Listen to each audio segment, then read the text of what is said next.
بسم اللہ الرحمن الرحیم۔ السلام علیکم ناظرین، آج میں آپ سرکار حضرت اویس کرنی رضی اللہ تعالی عنہ کی مکمل داستان بتاؤں گا، تو آپ نے ویڈیو کو اینڈ تک دیکھنا ہے، اس کو سکپ نہیں کرنا تاکہ آپ کو اس کی مکمل سٹوری داستان کی سمجھ آ سکے اور آپ اپنی آگے والی نسل کو بتا سکیں۔ اگر میری یہ ویڈیو آپ کو پسند آئے تو اسے لائک بھی ضرور کرنا، شیئر بھی ضرور کرنا، اور کمنٹ سیکشن میں آپ نے بتانا ہے کہ آپ کو یہ ویڈیو کیسی لگی، میری آواز میں، کہانی میں کسی قسم کا کوئی پرابلم تو نہیں ہے۔ شکریہ، آپ نے کمنٹ سیکشن میں میری رہنمائی ضرور کرنا۔ چلو چلتے ہیں۔ بسم اللہ الرحمن الرحیم۔ السلام علیکم ناظرین۔ 583 عیسوی کو یمن کے ایک گاؤں کرم کے قبیلہ مراد میں جناب عامر کو اللہ نے بیٹا عطا فرمایا۔ نبینہ ماں نے بیٹے کا نام اویس رکھا اور لوگ اویس کو عبداللہ کے نام سے پکارنے لگے۔ بچپن میں ہی جناب عامر کا انتقال ہو گیا اور یتیم اویس اپنی نبینہ ماں کی خدمت میں مصروف ہو گئے۔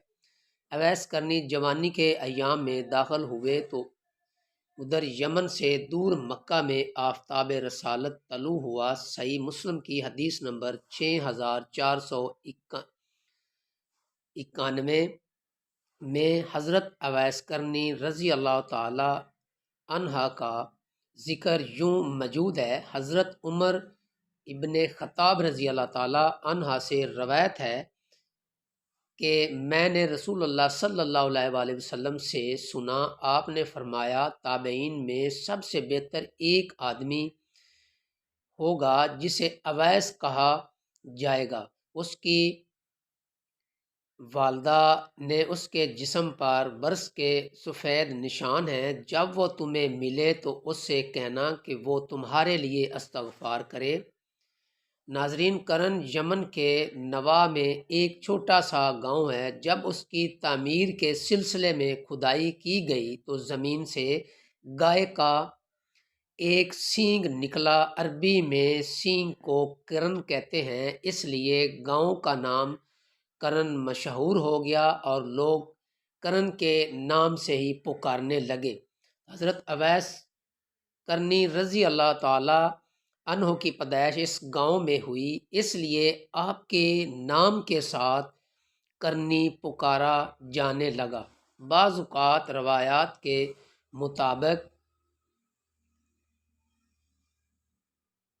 آپ کے جسم مبارک پر کافی زیادہ بال تھے، اس لیے آپ کو کرنی ہی کہا جاتا ہے، اور کرن کے معنی بال بھی ہیں۔ ناظرین، حضرت اویس کرنی رضی اللہ تعالی عنہ کا حلیہ مبارک اس طرح تھا کہ آنکھوں کا رنگ سرخ مائل زرد اور رنگت گہری گندمی تھی۔ چہرہ مبارک جھکائے رکھتے اور نظر سجدہ کے مقام کی طرف ہوتی اور اپنے بائیں ہاتھ پر اپنا دایاں ہاتھ رکھے ہوتے۔ ناظرین، میں نے سنا کہ حضرت اویس کرنی رضی اللہ تعالی عنہ وہ کھانا جو پیٹ کے اندر موجود ہوتا اور وہ لباس جو پہنے ہوئے ہوتے تھے، اس کے علاوہ کوئی بھی چیز اپنے پاس نہ رکھتے تھے، اور فرمایا کرتے تھے، اے اللہ، میں تجھ سے بھوکے پیٹ اور ننگے بدن کی معذرت چاہتا ہوں۔ وہ لباس جو میرے بدن پر ہے اور وہ غذا جو میرے پیٹ میں ہے، اس کے علاوہ میرے پاس کچھ بھی نہیں ہے۔ ناظرین، حضرت اویس کرنی رضی اللہ تعالی عنہ شریانی کیا کرتے تھے، یعنی اونٹ چرایا کرتے تھے، اور یہی ان کا ذریعہ معاش تھا، جس سے ملنے والی مزدوری سے اپنے اور اپنی والدہ ماجدہ کے اخراجات برداشت کرتے تھے اور اپنا انتظام کرتے تھے، اور کرم میں آپ جیسا مخلص اور اچھا انسان اور کوئی نہیں تھا۔ جس گلی کوچے سے گزرتے لوگ آپ سے گن کرتے اور آپ پر پتھر پھینکتے اور سر پر خاک اچھالتے تھے۔ جو کچھ رات کو آپ کے ہاں باقی بچتا تو آپ سب خیرات کر کے اللہ تعالیٰ کے حضور عرض کرتے، یا الہی اگر کوئی بھوکا پیاسا مر گیا تو مجھ سے مواخذہ نہ کرنا۔ حضرت اویس کرنی رضی اللہ تعالیٰ عنہ عشق مصطفیٰ صلی اللہ علیہ وآلہ وسلم میں اس قدر محو تھے کہ لوگ آپ کو دیوانہ سمجھتے تھے۔ عشق مصطفیٰ صلی اللہ علیہ وآلہ وسلم کا وہ معطر جذبہ جو اویس کرنی رضی اللہ تعالی عنہ کے قلب اطہر میں موجود تھا، طریق انسانی میں اس کی مثال نہیں ملتی۔ آپ رضی اللہ تعالی عنہ عشق کے جس عظیم مرتبے اور مقام پر فائز تھے، اسے دیکھ کر صحابہ اکرام رضوان اللہ علیہ اجمعین نے بھی رشک کیا۔ حضور نبی کریم صلی اللہ علیہ وآلہ وسلم کے باطنی فیض سے حضرت اویس کرنی رضی اللہ تعالی عنہ کا سینہ منور تھا۔ وہ پروردگار عالم کا آپ رضی اللہ تعالی عنہ پر خصوصی فضل و کرم تھا کہ اس نے اپنے پیارے محبوب علیہ الصلاۃ والسلام کی خدمت اور عشق کی دولت سے آپ کے دل کو مالا مال کر دیا تھا۔ حضور نبی کریم صلی اللہ علیہ وآلہ وسلم کی حضرت اویس کرنی رضی اللہ تعالی عنہ پر خصوصی نگاہ کرم تھی۔ رسول کریم صلی اللہ علیہ وآلہ وسلم سے عشق کی جو تڑپ اور لگن حضرت اویس کرنی کے دل میں تھی، اسے دیکھ کر صحابہ اکرام رضوان اللہ تعالی علیہم اجمعین نے بھی رشک کیا۔ حضور نبی کریم صلی اللہ علیہ وآلہ وسلم کے باطنی فیض سے حضرت اویس کرنی رضی اللہ تعالی عنہ کا سینہ منور تھا۔ وہ پروردگار عالم کا آپ رضی اللہ تعالی عنہ پر خصوصی فضل و کرم تھا کہ اس نے اپنے پیارے محبوب علیہ الصلاۃ والسلام کی محبت اور عشق کی دولت سے آپ کے دل کو مالا مال کر دیا تھا۔ حضور نبی کریم صلی اللہ علیہ وآلہ وسلم کی حضرت اویس کرنی رضی اللہ تعالی عنہ پر خصوصی نگاہ کرم تھی۔ رسول کریم صلی اللہ علیہ وآلہ وسلم سے عشق کی جو تڑپ اور لگن حضرت اویس کرنی کے دل میں موجود تھی، حضور سرور کائنات صلی اللہ علیہ وآلہ وسلم اس سے بخوبی آگاہ تھے۔ عشق مصطفیٰ نے آپ کے اور حضور نبی کریم صلی اللہ علیہ وآلہ وسلم کے درمیان ایک مضبوط باطنی اور روحانی تعلق قائم کر دیا۔ ناظرین، میں آپ کو بتاتا چلوں، حضرت ابن سعد رضی اللہ تعالی عنہ سے روایت ہے کہ حضور نبی کریم صلی اللہ علیہ وآلہ وسلم نے فرمایا، تابعین میں میرا بہترین دوست اویس کرنی ہے۔ حضور نبی کریم صلی اللہ علیہ وآلہ وسلم نے فرمایا، ایک شخص میری امت میں ہوگا جس کو لوگ اویس کرنی کہتے ہیں، اس کی مغفرت کی دعا سے قبیلہ ربی اور قبیلہ مظہر کی بھیڑ بکریوں کے بالوں کی تعداد کے برابر میری امت بخش دی جائے گی۔ ناظرین، تذکرہ اولیاء اکرام میں یہ بات موجود ہے کہ نبی کریم صلی اللہ علیہ وآلہ وسلم اکثر اوقات غروب آفتاب کے وقت صحابہ اکرام رضوان اللہ تعالی علیہم اجمعین کے ہمراہ شہر سے باہر تشریف لے جاتے اور یمن کی جانب اشارہ کر کے فرمایا کرتے تھے، مجھے یمن کی طرف سے خوشبو آتی ہے۔ رسول اللہ صلی اللہ علیہ وآلہ وسلم نے ارشاد فرمایا، محشر کے دن 70,000 فرشتوں کے ساتھ حضرت اویس کرنی رضی اللہ تعالی عنہ جنت میں داخل ہوں گے، اور وہ 70,000 فرشتے آپ کے ہم شکل ہوں گے تاکہ حضرت اویس کرنی رضی اللہ تعالی عنہ کی شناخت نہ ہو سکے۔ صرف اس شخص کو ان کی شناخت ہوگی جس کو اللہ تعالیٰ ان کے دیدار سے مشرف کرنا چاہے گا۔ یہ اس وجہ سے ہوگا کہ آپ نے اپنی ساری زندگی خلوت نشین ہو کر اور مخلوق سے پردہ پوشی اختیار کر کے محض اللہ تعالیٰ کے لیے عبادت و ریاضت میں صرف کی۔ حضرت ابو ہریرہ رضی اللہ تعالی عنہ سے روایت ہے کہ سرکار دو عالم نور مجسم سرور کائنات امام الانبیاء جناب محمد رسول اللہ صلی اللہ علیہ وآلہ وسلم نے ارشاد فرمایا، اللہ تعالیٰ اپنے بندوں میں ایسے برگزیدہ بندوں کو دوست رکھتا ہے جو دنیا داروں کی نظروں سے پوشیدہ رہتے ہیں۔ ان کے چہروں کے رنگ سیاہ، پیٹ ساتھ لگے ہوئے ہوتے ہیں اور ان کے چہرے کا رنگ سیاہ ہوتا ہے، کمر پتلی ہوتی ہے اور وہ ایسے لاپرواہ ہوتے ہیں، اگر بادشاہ بھی ملے تو ان سے ملاقات کی اجازت طلب کرے تو وہ اجازت نہ دے، اگر مالدار عورتیں نکاح کرنا چاہیں تو وہ نکاح نہ کرے، اگر گم ہو جائیں تو کوئی ان کی جستجو نہ کرے، اگر مر جائیں تو ان کے جنازے میں لوگ شریک نہ ہوں، اگر زہر ہوں تو ان کو دیکھ کر کوئی خوش نہ ہو، اور اگر بیمار ہوں تو کوئی مزاج پرسی نہ کرے۔ صحابہ کرام رضوان اللہ تعالی علیہم اجمعین نے پوچھا، یا رسول اللہ صلی اللہ علیہ وآلہ وسلم فرمائیے وہ کون ہے؟ فرمایا وہ اویس کرنی ہے۔ صحابہ اکرام رضوان اللہ تعالی علیہم اجمعین نے عرض کیا، یا رسول اللہ یہ اویس کرنی کون ہے؟ فرمایا اس کا حلیہ یہ ہے کہ اس کی آنکھیں نیلی ہوں گی، قد درمیانہ ہوگا، دونوں کانوں کے مابین خاص فاصلہ ہوگا، دائیں ہاتھ بائیں ہاتھ پر رکھتا ہوگا، آنکھیں سجدہ گاہ پر لگی ہوں گی،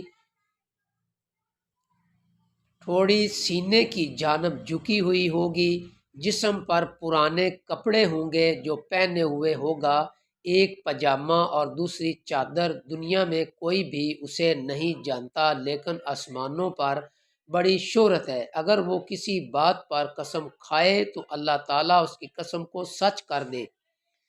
ناظرین، امام تابعین خیر التابعین حضرت اویس کرنی رضی اللہ تعالی عنہ نے رسالت مآب صلی اللہ علیہ وآلہ وسلم کا زمانہ پایا اور غائبانہ اسلام قبول کیا، لیکن عہد رسالت میں موجود ہونے کے باوجود ظاہری ملاقات سے محروم رہے۔ آپ نادیدہ جمال نبوی کے پروانوں میں سے تھے۔ آپ کا شمار ان بستیوں میں ہوتا ہے جن کی تخلیق ہی عشق محبت کے خمیر سے ہوئی تھی۔ ذات باری تعالیٰ نے حضرت جبرائیل علیہ السلام کے ذریعے حضرت اویس کرنی رضی اللہ تعالیٰ عنہ کا تعارف سرور کائنات امام الانبیاء جناب حضرت محمد رسول اللہ صلی اللہ علیہ وآلہ وسلم سے کرا دیا تھا۔ محب اور محبوب کے درمیان ظاہری نہیں بلکہ باطنی طور پر ربط اور تعلق تھا۔ دربار نبوی صلی اللہ علیہ وآلہ وسلم میں حاضر نہ ہونے کی ایک وجہ آپ رضی اللہ تعالی عنہ کی والدہ ماجدہ بھی تھی، جو ضعیفہ اور نابینا تھی اور آپ کو خود سے جدا نہ ہونے دیتی تھی۔ آپ دن رات ان کی خدمت اور اطاعت میں رہتے تھے۔ قرآن کریم میں اللہ اور رسول صلی اللہ علیہ وآلہ وسلم کی اطاعت کے بعد والدین کی اطاعت اور خدمت کا حکم اکثر ملتا ہے، اس لیے حضرت اویس کرنی رضی اللہ تعالی عنہ حکم ربانی کے پیش نظر والدہ کی خدمت میں رہنا ضروری سمجھتے تھے۔ آپ استطاعت نہ رکھتے تھے کہ والدہ کے ساتھ حضور نبی کریم صلی اللہ علیہ وآلہ وسلم کی خدمت اقدس میں پیش ہو سکے۔ اور نہ ہی ان کو ایک لمحہ کے لیے تنہا چھوڑ سکتے تھے، اس لیے آپ زیارت نبوی صلی اللہ علیہ وآلہ وسلم سے ظاہری طور پر محروم رہے۔ ناظرین، دیدار جمال مصطفیٰ صلی اللہ علیہ وآلہ وسلم کے شوق اور عشق حبیب خدا صلی اللہ علیہ وآلہ وسلم نے اویس کرنی کو انتہائی بے قرار کر دیا۔ ایک دن ہمت کر کے والدہ سے اجازت طلب کی تو والدہ نے کہا اویس جاؤ مگر جلدی واپس آنا۔ آپ ننگے پاؤں یمن سے مدینہ کی طرف سفر کرتے ہوئے حضرت عائشہ صدیقہ رضی اللہ تعالی عنہا کے حجرہ پر تشریف لے گئے اور پوچھا تو حضور نبی کریم صلی اللہ علیہ وآلہ وسلم کہاں ہیں؟ حضرت عائشہ صدیقہ رضی اللہ تعالی عنہا نے فرمایا وہ باہر تشریف لے گئے ہیں۔ تو آپ نے حضرت عائشہ صدیقہ سے عرض کیا کہ جب حضور تشریف لائیں تو آپ ان سے میرا سلام عرض کر دیجیے گا۔ والدہ کے حکم کے مطابق آپ انتظار کیے بغیر واپس لوٹ آئے۔ حضرت نبی کریم صلی اللہ علیہ وآلہ وسلم گھر تشریف لائے تو ایک نور کا حالہ دیکھا جو پہلے کبھی نہ دیکھا تھا۔ حضرت عائشہ رضی اللہ تعالی عنہا سے دریافت کیا یہاں کون آیا تھا؟ تو انہوں نے کہا ایک خوبصورت نوجوان تھا جو سلام کہہ کر چلا گیا۔ یہ سن کر حضور نبی کریم صلی اللہ علیہ وآلہ وسلم نے فرمایا تحقیق یہ نور اویس کرنی کا ہے۔ ناظرین، حضور نبی کریم صلی اللہ علیہ وآلہ وسلم نے اپنے وصال سے پہلے صحابہ اکرام رضوان اللہ تعالی علیہم اجمعین کو وصیت فرمائی کہ میرا جبہ مبارک میرے اویس سے کرنی کے پاس لے جانا اور میرا سلام پہنچانا اور میری امت کے لیے دعا طلب کرنا، کیونکہ عبید کی دعا میری امت کے لیے مقبول ہوگی۔ جب آپ لوگ یمن جاؤ گے تو اویس کو شتردانوں کے درمیان بیٹھا پاؤ گے۔ چنانچہ حضور نبی کریم صلی اللہ علیہ وآلہ وسلم کے وصال کے بعد حضرت علی کرم اللہ وجہہ الکریم اور حضرت عمر فاروق رضی اللہ تعالی عنہ دونوں کرن تشریف لے گئے اور لوگوں سے اویس کرنی رضی اللہ تعالی عنہ کے بارے میں پوچھا۔ لوگوں نے بتایا کہ ہاں ایک دیوانہ شخص لوگوں سے الگ بیٹھا رہتا ہے، وادی عرفہ میں رہتا ہے۔ حضرت علی کرم اللہ وجہہ اور حضرت عمر رضی اللہ تعالی عنہ وادی عرفت تشریف لے گئے اور حضرت اویس کرنی رضی اللہ تعالی عنہ کو نماز کی حالت میں مصروف دیکھا۔ نماز سے فارغ ہوئے تو حضرت علی کرم اللہ وجہہ اور حضرت عمر رضی اللہ تعالی عنہ دونوں آپ کے سامنے بیٹھ گئے اور حضور نبی کریم صلی اللہ علیہ وآلہ وسلم کا سلام پہنچایا اور جبہ مبارک پیش کیا اور امت محمدیہ کے لیے دعائے مغفرت طلب کی۔ حضرت اویس کرنی رضی اللہ تعالی عنہ نے جبہ مبارک پکڑا اور زارو قطار رونے لگے اور روتے روتے مناجات کے لیے ہاتھ بلند کیا اور کہنے لگے یا اللہ تیرے محبوب کا جبہ مبارک اس وقت تک نہ پہنوں گا جب تک امت محمدیہ بخشی نہ جائے۔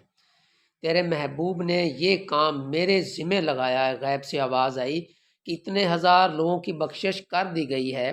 تو آپ نے کہا میں نے تو سب کی مغفرت طلب کی ہے۔ تو آواز آئی اتنے ہزار مزید بخشش دیے گئے ہیں۔ تو اب رضی اللہ تعالیٰ عنہ اصرار کرتے رہے حتیٰ کہ آواز آئی اتنی امت محمدیہ بخش دی گئی ہے جتنی تعداد میں قبیلہ ربی اور قبیلہ مضر کی بھیڑ بکریوں کے جسموں پر بال ہیں۔ یہ بشارت پا کر آپ رضی اللہ تعالیٰ عنہ نے اپنا سر مبارک اوپر اٹھایا جو مبارک پہنا اور حضرت علی کرم اللہ وجہہ اور جبہ مبارک پہنا اور حضرت علی کرم اللہ وجہہ اور حضرت عمر فاروق رضی اللہ تعالیٰ عنہ اللہ تعالیٰ کی رحمت سے آگاہ کیا۔ ناظرین، روایات کے مطابق حضور نبی کریم صلی اللہ علیہ وسلم کے وصال کے بعد حضرت اویس کرنی رضی اللہ تعالیٰ عنہ کتنی مرتبہ مدینہ منورہ سرکار دو عالم صلی اللہ علیہ وآلہ وسلم کے روضہ انور پر تشریف لائے۔ حضرت اویس کرنی رضی اللہ تعالیٰ عنہ کی والدہ کے انتقال کے بعد مدینہ منورہ تشریف لاتے رہتے تھے۔ مسلم شریف کی شرح اور تذکرہ اولیاء میں درج ہے کہ حضرت اویس کرنی رضی اللہ تعالیٰ عنہ حضرت علی کرم اللہ وجہہ کی حمایت میں جنگ صفین میں شریک ہوئے اور لڑتے شہادت کا مرتبہ پایا۔ حضرت موسیٰ رائی رحمۃ اللہ علیہ جب وصیت حضرت اویس کرنی رضی اللہ تعالیٰ عنہ کے جسد مبارک کو کرن میں لائے، اس لیے مزار شریف کرن کے علاقے میں ہے، اور عشق کا حضرت اویس کرنی رضی اللہ تعالیٰ عنہ کی مثال کمال کی مثال ہے۔ عاشق سید الابرار حضرت اویس کرنی۔ ناظرین، اسی امید کے ساتھ میں اجازت چاہوں گا۔ اگر کوئی میری ویڈیو میں کوئی غلطی کوتاہی ہوگی ہو تو میں معذرت چاہتا ہوں۔ بعض الفاظ ایسے ہوتے ہیں جو زبان سے ادا صحیح طرح نہیں ہو سکتے، تو اگر آپ کو میری ویڈیو اچھی لگے تو اسے لائک، شیئر اور کمنٹ سیکشن میں کمنٹ دے کر میری رہنمائی ضرور کرنا، تاکہ میں آنے والی ویڈیو کو مزید بہتر سے بہتر بنا سکوں۔ میں اجازت چاہتا ہوں۔ اللہ حافظ۔